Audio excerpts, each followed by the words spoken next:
네, 새해 들어 이틀 연속 상승으로 양시장 마감을 했습니다. 투자자들의 기대는 좀 한껏 높아지고 있는 상황인데요. 하지만 수출 기업들은 원달러 환율이 1,060원까지 하락하면서 채산성 악화에 대한 우려도 좀 커지는 것도 현실입니다. 오늘은 글로벌 경제분석 시간에서 이 관련된 부분과 또 이번 주 금요일에는 워싱턴에서 한미 FTA 첫 개정 협상이 예정되어 있습니다. 미국 보호주의 파고를 또 어떻게 방어해야 될지도 이분과 함께 의견 나누도록 하겠습니다. 유준산업 경제연구소의 조용찬 소장님 수에 나와 계십니다. 안녕하세요. 예, 안녕하십니까. 네, 새해 복 많이 하십시오. 네, 새해 복 많이 받으세요. 네, 앞서 언급했던 것처럼 이 부분에 대해서 오늘 좀 집중적으로 말씀해 주실 건데요. 트럼프 대통령이 가장 역점을 두고 있는 포괄적인 세제 개혁안이 올 초부터 적용이 됩니다. 이 관련된 경기 부양 효과는 어느 정도 가져다 줄 것으로 보시는지요? 네, 이번 세제 개혁안이 어느 정도 경제 효과를 주는지에 대해서는 아직 세부적인 연구 자료가 나오지는 않았는데요. 하지만 각 연구 기관들이 발표한 자료들은 좀 각각 다르기 때문에 투자가들이 좀 혼선을 빚는 그런 모습을 보여주고 있습니다. 미국 재무부 같은 경우에는 세제 개혁안으로 인한 경기 부양 효과는 연간 0.7%포인트 정도 끌어올리는 것으로 나오고 있지만 펜스테이트 대학에서 조사한 바에 따르면 최대 0.12%에 불과하다고 보고 있습니다.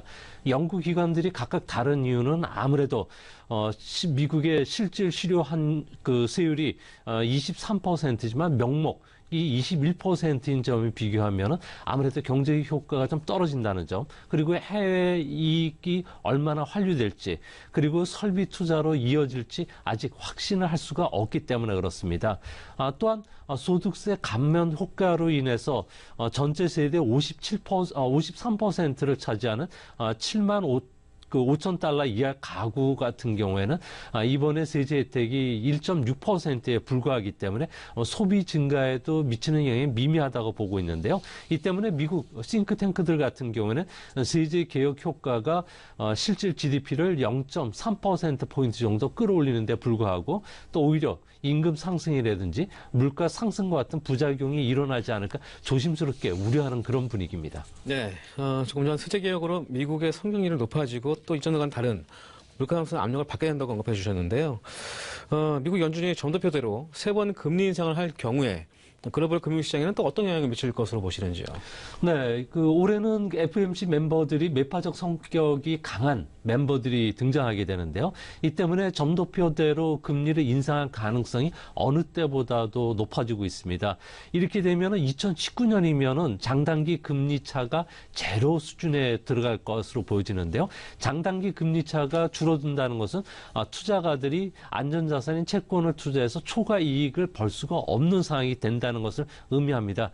이렇게 되면은 전 세계적으로 20경 원 정도 되는 금융기관에서 풀린 돈들이 석유라든지 부동산, 금과 같은 대체 투자에 나설 수밖에 없는데요. 최근에 비트코인과 같은 가상화폐가 부각이 되는 점, 그리고 새해 들어서 원자재 가격이 상승하는 것도 이 때문인 것으로 보여집니다. 이제 문제는 장단기 금리차가 역전되는 시점에서는 역대로 보면 2008년만 하더라도 국제 원유 가격이 배럴당 150달러 수준까지도 올라갔었는데요. 이 때문에 앞으로 고유가가 지속된다면은 세계 경기 침체뿐만 아니라 금융기관의 파산도 일어날 가능성이 있습니다. 이번에도 이전과 같은 비슷한 환경이 초래된다면 아무래도 그 나쁜 인플레이션이라든지 나쁜 금리 상승으로 인해서 경기가 수축 국면에 빠져들 가능성이 현재 10%보다 더 높아질 가능성이 높은데요. 이렇게 됐을 경우에 주가 변동성도 커질 수 있다는 점도 올해 주식 투자하실 때 꼭 참조해 주시기 바랍니다. 네, 알겠습니다. 걱정스러운 부분들은 미국의 중간 선거가 있는 그런 만큼 대외적으로 강경한 목소리가 높아질 것으로 좀 보여지는데요. 미국 중국 간의 무역 마찰이나 보호무역 파도가 높아지는 건 아닌가라는 의문도 있습니다. 어떻게 보고 계신지요? 네, 미국 중간 선거가 올해 트럼프에게 가장 정치적인 이슈가 되는데요. 현재 트럼프 대통령의 지지율은 40%에 불과합니다. 대통령의 지지율이 50% 이하일 경우에 집권당이 중간 선거에서는 보통 40석 의석을 잃게 되고요. 또한 그 지지율이 40% 이하일 경우에는 평균 50석을 잃게 된다고 합니다. 이렇게 되면은 공화당 같은 경우에는 아무래도 그 하원에서 집권당 자리를 내줄 가능성이 있고요. 또 상원에서 같은 경우에는 집권당을 뺏길 가능성이 거의 확실시되고 있습니다. 이 때문에 트럼프 대통령 입장에서는 낮은 지지율을 만회하고 또 러스트벨트의 지지층을 단결시키기 위해서는 앞으로 보호 무역주의 정책이라든지 미국 제일주의 정책을 더 강하게 내세울 것으로 보여지는데요. 당장 5천억 달러에 달하는 무역 적자를 줄이기 위해서 1월 달에는 중국에 대해서 철강 제품에 대한 긴급 수입 제한 조치를 발동할 가능성이 높습니다. 이렇게 되면 중국 같은 경우에도 미국산 대두라든지 항공기 그리고 중국 내 미국 기업에 대한 보복 가능성도 있기 때문에 아무래도 세계적인 무역 마찰로 새해 초부터 치러질 가능성이 있고요.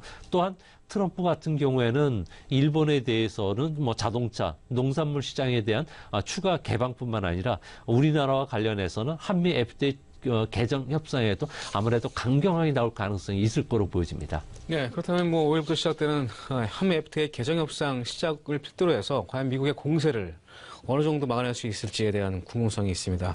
치열한 기싸움 예상되는데 어떻게 보고 계신지요?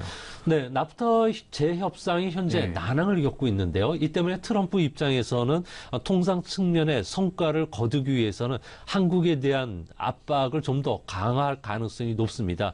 이렇게 되면은 트럼프 같은 경우에는 한미 FTA를 재앙적 협상이라고 부르면서 폐기 가능성까지도 내비쳤기 때문에 앞으로 첫 협상에서는 자동차라든지 농산물 시장에 대한 양보를 요구할 가능성이 높습니다. 우리 정부 입장에서도 이 균형의 원칙에 따라서 투자자 국가 소송제도 개선뿐만 아니라 미국 시장에서 관세 추가 철폐를 요구할 것으로 보여지는데요. 이 때문에 민간 품목에 걸려서 협상의 속도를 내지 못한다면 아무래도 미국 같은 경우에는 2월 달에 1조 원대에 이르는 세탁기에 대해서 긴급 수입 제한 조치를 할 가능성이 높고요.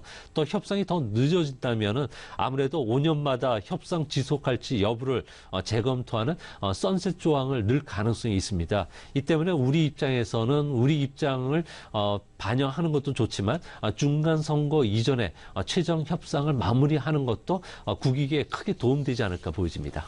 네, 문제는 우리나라 수출 기업인데요. 최근에 통상 마찰이라든가 금리 인상, 또 법인세 인상, 또 환율까지 4중고의 고통을 겪고 있는 상황입니다.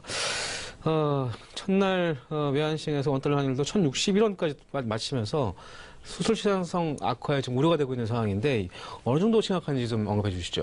네, 작년에 우리나라의 그 원달러 환율은 11% 절상이 됐는데요. 위엔화가 6.7% 그리고 일본 엔화가 3.2%밖에 절상되지 않았다는 점에서는 우리나라의 그 원달러 환율이 상당히 가파르게 지금 절상되는 그런 분위기입니다. 한국무역협회에 따르면은 원달러 환율이 10% 하락한다면은 수출 물량은 1.2% 감소하게 되는데요. 특히 운송 장비 업종 같은 경우에는 영업이익률이 4%포인트 정도 떨어지게 되고요. 전기 전자 업종 같은 경우에도 3%, 기계 장비도 2.8% 정도 떨어지게 됩니다. 이렇게 되면 우리나라의 주력 상품이라고 할 수 있는 자동차라든지 반도체, 선박, 디스플레이, 스마트폰 같은 경우에도 아무래도 실적이 좀 부진할 가능성이 높은데요. 특히 수출 물동량이 많은 운송 장비라든지 전기전자, 조선 같은 경우에는 일본 같은 경우에 엔저 효과와도 싸워야 되기 때문에 아무래도 기업들의 부담은 상당히 커지지 않을까 보여집니다. 엔저가 시작되기 전인 2011년도였죠. 현대 소나타와 그리고 혼다 어코드의 가격 차가 10% 정도였었는데요. 작년에는 2%까지 줄었습니다. 이렇게 되면 가성비가 중요한 마케팅의 그 포인트였던 현대 자동차 같은 경우에는 일본 차와 경쟁할 수 있는 중요한 무기를 잃을 가능성이 높다는 점에서 앞으로 수출 기업들 같은 경우에는 달러 외에 다른 결제 통화로 다변화한다든지 그리고 현지 생산을 확대하는 기업을 눈여겨보시면서 투자 포트폴리오에 담으셔야 되지 않을까 생각이 됩니다. 네, 지난해에는 달러가 주요 통화에 대해 상대적으로 약세를 좀 보여주고 있는데 그런 모습은 또 왜 그런 건지 또 원달러 환율이 계속 하락 시세를 좀 보일 것인지 어떻게 보고 계신지요? 네, 미국 같은 경우에는 작년 12월까지 102개월째 경기 확장 국면을 보였고요. 또 세계에서도 가장 먼저 금융 정상화에 들어가면서 세 번이나 그 금리를 인상을 시켰습니다. 그런데도 달러 약세가 진행된 것은 아무래도 지난 한 3, 4년 정도 달러가 다른 통화에 대해서 강세를 보였던 데 따른 기술적인 조정 측면이 강하고요. 또 트럼프 정부의 달러 약세 정책뿐만 아니라 유럽을 비롯한 많은 국가들이 경기가 회복이 되면서 금융 정상화에 나섰던 게 주요 원인이 됐던 것으로 보여집니다. 올해도 이런 그 달러 약세 흐름은 좀 더 지속될 것으로 보여지는데요. 경제협력개발기구죠. OECD에 따르면은 OECD 회원국 35개국 그리고 주요 신흥국 10개국을 통한 45개국 중에서 올해 마이너스 성장을 할 나라는 없다고 합니다. 이 때문에 많은 나라들이 금융 긴축에 들어갈 가능성이 있기 때문에 달러가 약세 진행이 되는데요. 걱정스러운 점은 달러 엔화 부분과 관련해서 많은 경제 예측 기관들이 108엔에서 120엔대 범위 안에서 엔화는 완만하게 절상이 될 거로 보고 있습니다. 아무래도 이 때문에 한일 간의 성장률 격차뿐만 아니라 금융 정책의 방향성이 다르기 때문에 우리나라 원화는 환율 같은 경우에도 계속적으로 하락할 가능성이 있다는 점에서 수출 기업들의 고민도 그만큼 커질 것으로 보여집니다. 네, 올해 주요 경제 예측 기관 중에서는 3만, 트리플 3만을 언급한 것 같습니다. 다우가 3만, 니케이 지수 3만엔, 또 가상화폐인 비트코인도 3만 달러를 돌파할 것으로 이런 전망이 많이 나오고 있는데요. 특히 이제 일본 같은 경우에는 니케이 지수가 21년 만에 최고치를 좀 기록을 했습니다. 올해도 7년 연속 상승 흐름을 보일 것으로 예상하고 있는지요. 네. 예. 니케이 평균 주가 같은 경우는 작년도에는 무려 19.1%나 올랐는데요. 아무래도 현재 7년 연속 상승 흐름을 올해도 이어가지 않을까 보여집니다. 일본의 주요 증권사들 같은 경우에는 그 증시를 좀 낙관하고 있는데요. 세계 경기 화랑 속에서 일본 경제에도 확장 국면을 계속 이어갈 것으로 보여지고 있고요. 여기에 구로도 총재가 다시 연임될 가능성이 높다는 점에선 금융 완화 정책 기조도 계속 유지될 것으로 보여집니다. 이뿐만 아니라 위험 이벤트도 감소하고요. 또 구조조정에 힘입어서 올해는 경상이익이 한 7%, 순이익이 10% 정도 증가하는 이런 호재가 있기 때문에 그렇습니다. 이 때문에 낙관적으로 보는 증권사들은 올해 3만 엔선 돌파를 낙관하고 있는데요. 하지만 일본 증시 같은 경우에도 수출 산업의 비중이 크기 때문에 엔화가 약세가 전개되지 않는 이상에는 3만 엔 돌파보다는 펀더멘탈 상으로 2만 6천이라든지 2만 7천 엔 선까지는 충분히 상승할 수 있지 않을까 보여집니다. 그런 측면에서 봤을 경우에 올해 실적들이 좋아지고 있는 그 종합 건설 업종 같은 경우에도 유망하게 보이는데요. 올림픽 수요뿐만 아니라 수도권 재개발 사업으로 해서 인프라 수요들이 크게 늘어나고 있기 때문에 그렇다 그럽니다. 이뿐만 아니라 중국의 스마트폰 특수로 인해서 반도체뿐만 아니라 제조 장비 그리고 스마트 부품 관련 기업들도 일본에서 좀 유망하기 때문에 관련 우리나라 기업들도 수혜를 입지 않을까 보여집니다. 네. 문 대통령이 중국 국빈 방문 이후에 한중 관계가 정상화가 됐습니다. 내년에도 중국 시장에 대한 기대감, 연착륙에 대한 기대감이 높은 상황인데요. 가능할 것으로 보여지는지요? 네, 예. 작년에 중국의 성장률은 6.8% 전후로 예상이 되는데요. IMF를 비롯해서 많은 예측 기관들 같은 경우에는 올해 중국의 성장률은 6.5% 전후까지 연착륙할 것으로 보고 있습니다. 중국 경제를 보실 때는 중장기 트렌드가 상당히 중요한데요. 중장기 트렌드는 중산층 증가에 따른 서비스화가 촉진되고 있고요. 또 온라인 판매로 인해서 소비가 자극되는 면이 있기 때문에 이 두 중장기 트렌드가 꺾이지 않는 이상은 중국은 6% 성장은 가능할 것으로 보여집니다. 나머지 0.5% 성장을 좌우하는 것은 단기 트렌드인데요. 중국 정부의 경기 부양책 과 또 디레버리징 작업에 의한 금융 긴축 기조가 충돌했을 경우에는 경기가 꺾일 가능성이 큽니다. 하지만 이 부분과 관련해서는 중국 정부가 과잉 생산됐던 시설에 대한 퇴출이라든지 환경 보호 정책, 부동산과 관련된 규제 정책도 쓰겠지만 1대1로와 같은 그 새로운 수요 자극 정책도 쓸 수가 있기 때문에 그런 측면에서 봤을 경우에 올해는 무난히 연착륙할 수 있지 않을까 보여집니다.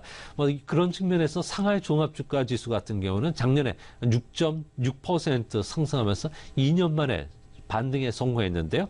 올해는 금융시장의 긴축 정책이라든지 이재 상품에 대한 엄격한 금융 규제로 인해서 상반기까지는 중국 증시는 아무래도 좀 불안한 급등락 장세가 펼쳐지지 않을까 생각이 됩니다. 네, 마지막으로 선진국 증시가 지난해 경기 회복과 트럼프의 또 세제 개혁을 통해서 약 16.5% 상승했습니다. 하지만 신흥국 증시는 지난해 29% 이상 급등하면서 세계 증시를 견인했다고 볼 수 있는데 올해도 이런 신흥국 증시의 상승 추세가 좀 이어질 것으로 보고 계신지요? 네, 작년에 그 MSCI가 추정한 바에 따르면 전 세계 증시는 17.8% 성장을 했고요. 그중에 신흥국 증시는 무려 29%가 성장하면서 전 세계 증시의 성장에 상당히 큰 기여를 했습니다. 신흥국 증시 중에서도 신흥 아시아 증시 같은 경우는 무려 34% 상승했는데요. 특히 중국은 45%, 한국은 31% 상승을 했습니다. 세계의 경기 회복에 따른 실적 증가세도 뚜렷하고요. 또 한국과 중국 같은 경우에는 올해는 IT 업종을 중심으로 해서 또 그 늘어날 뿐만 아니라 인도 같은 경우에도 활발한 공공 투자가 펼쳐진다는 점에서는 낙관적으로 보여집니다. 특히 MSCI 같은 경우에는 올해 일본과 관련해서는 설비 투자라든지 수출 증가세가 뚜렷할 것으로 보고 있고요. 신흥국 증시도 계속 고성장이 지속이 될 가능성이 있다고 합니다. 특히 최근 들어서 중남미 경제 같은 경우에도 경기 회복세로 지금 속속 돌아서고 있다는 점에서도 올해도 여전히 신흥국 증시는 아주 매력적인 투자 상품이 되지 않을까 보여집니다. 네, 세계 경제 확장세가 더 확대되면서 세계 중남미 등 이런 세계 경쟁을 끌어올릴 것으로 보여지면서 올해도 신흥국에 대한 증시는 여전히 매력이 있다라는 언급으로 마무리해 주셨습니다. 알겠습니다. 글로벌 경제 분석 미중산업 경제연구소의 조용찬 소장님과 함께했습니다. 고맙습니다. 예, 감사합니다. 네.